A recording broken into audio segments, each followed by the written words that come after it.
काळी जादू, चेटूक, भूतबाधा या असल्या गोष्टी मी आजवर टी व्हीमध्येच पाहिल्या होत्या.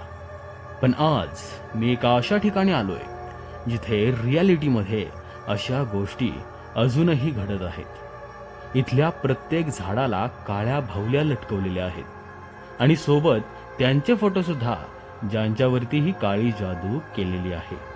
आणि खरं सांगतो, या गोष्टी टी व्हीमध्ये बघताना खूप भारी वाटतात, पण प्रत्यक्षात याच्या जवळ जायला सुद्धा भीती वाटते.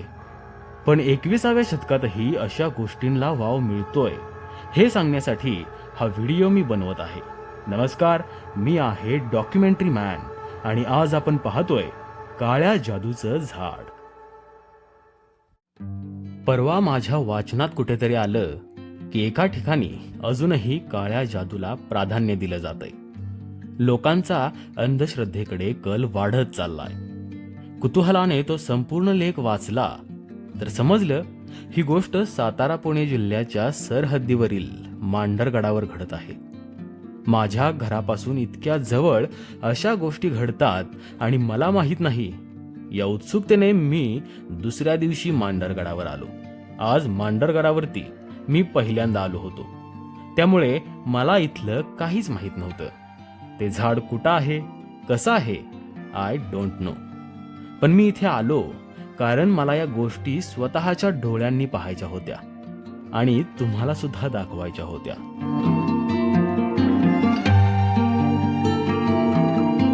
वर आल्या आल्या काळूबाईचे दर्शन घेण्यासाठी मी मंदिरात गेलो. काळूबाईचे दर्शन घेऊन लिटरली मन प्रसन्न होतं. मांढरदेवी ही माता पार्वतीचं एक रूप आहे. संपूर्ण भारतामध्ये या देवीचे प्रचंड भाविक आहेत. प्रत्येक जण काहीतरी मागणं घेऊन येत असतो. मंदिरासमोर धावजी पाटील आणि मंगीर बाबा यांची 2 मंदिरे आहेत. धावजी पाटील हे देवीचे सेवक होते, तर मंगीर बाबा हे राखणदार होते. दुपारची वेळ असल्यामुळे सर्वजण मंदिराशेजारील पारावर आरामासाठी बसले होते. पण मला अजिबात आरामाची इच्छा नव्हती. मी अजूनही ते झाड शोधण्याच्या मार्गावरती होतो, पण ते झाड मला काही मिळत नव्हतं. या झाडाबद्दल कोणाला तरी विचारावं असं सतत मनात येत होतं, पण ती लोक मला वेड्यात तर काढणार नाहीत ना, या भीतीने मी कोणाला काहीच विचारलं नव्हतं.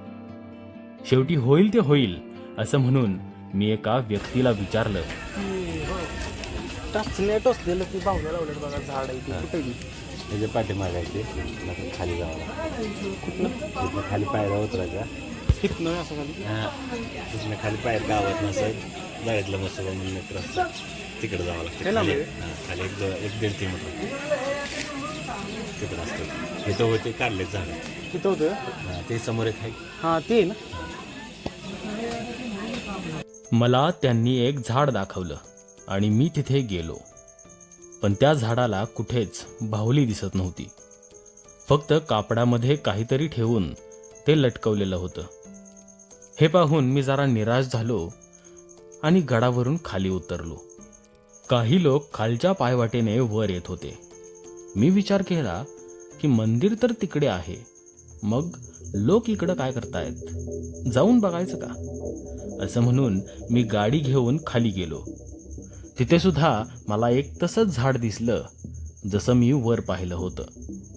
अरे म्हटलं, हे असलं झाडाला का लटकवलंय, बाहुल्या का दिसत नाहीयेत. मी आणखी खाली गेलो तर खाली मला एक मंदिर दिसलं. ते मंदिर होतं म्हसोबाचं. मला वाटलं इथे तरी मला ते झाड पाहायला मिळेल, पण नाही. इथे सुद्धा तशीच कापडाची गठुळी होती. मी निराश होऊन घरच्या रस्त्याला निघालो आणि रस्त्यातच मला ते झाड दिसलं.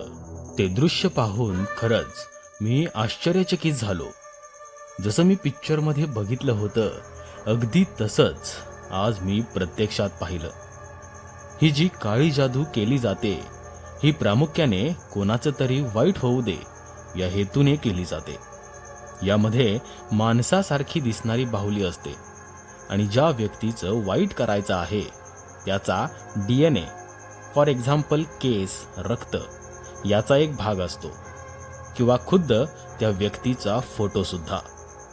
ते सगळं एकत्र करून त्या बाहुलीला टाचण्या खुपसल्या जातात आणि झाडावर लटकवलं जातं. आणि सर्वात हैराण करून सोडणारी गोष्ट म्हणजे मगासपासून आपण जी कापडाची गठोळी बघत होतो त्या गठोळ्यांमध्ये दुसरं तिसरं काही नसून बाहुल्याच होत्या. म्हणजे काखेत कळसा आणि गावाला वळसा. पण खरं सांगायचं झालं तर मला या काळ्या जादूमध्ये अजिबात विश्वास नाहीये आणि कोणी ठेवू सुद्धा नाही. आपल्याला फक्त हे एकदा पाहायचं होतं आणि आपण ते पाहिलेलं आहे. धन्यवाद.